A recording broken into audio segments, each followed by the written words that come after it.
গরমকালে মানুষের কমন কথা হলো এত গরম কোনো বছর এত গরম পড়েনি। তেমনই আমার কমন খাবার হচ্ছে আম পোড়ার শরবত। আম পোড়ার শরবত না খেলে গরমটা ঠিক কাটতেই চায় না। তো প্রথমেই বাবা বাজার থেকে আম নিয়ে এসেছিলো, তারপর আমি আমগুলো ভালো করে ধুয়ে নিলাম। তারপর আমি গ্যাসটা অন করলাম এবং দুটো আম নিয়ে নিলাম। তারপর দেখো গাইস, আমগুলো ভালো মতো পুড়িয়ে নিলাম।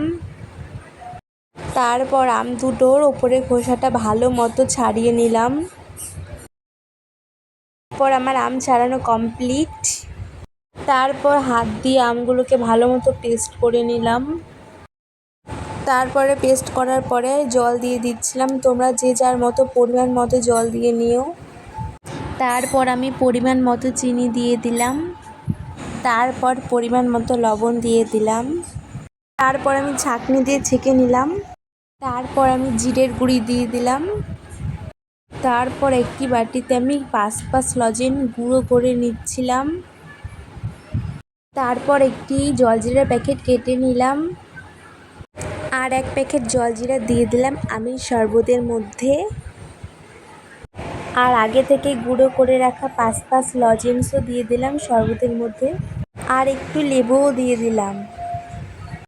তারপর আমের শরবতের মধ্যে সমস্ত কিছু মিশ্রণ দিয়ে ভালো করে নাড়িয়ে চাড়িয়ে নিলাম। তারপর আমের শরবতটা দুটো গ্লাসে ঢেলে নিলাম। আর আমের শরবতের মধ্যে বরফের টুকরো দিয়ে দিলাম। তার উপরে আবার জলজিরার গুঁড়ো দিয়ে দিচ্ছিলাম। তারপর গ্লাসের উপরে 2 টুকরো লেবু দিয়ে দিলাম। এরপর তৈরি হয়ে গেছে আমাদের আমের শরবত। আমার মতো তোমরাও বাড়িতে ট্রাই করো গাইস। তারপর আমি 2 গ্লাস আমের শরবত একটি ট্রেতে নিয়ে নিলাম। তারপর নিজে একটু খেয়ে টেস্ট করছিলাম। আমার তো খেয়ে খুব ভালো লেগেছে, সত্যি বলছি গাইস, খুব সুন্দর হয়েছে। এই গরমে তোমরাও একদিন বাড়িতে বানিয়ে খাও আমার মতো আমের শরবত।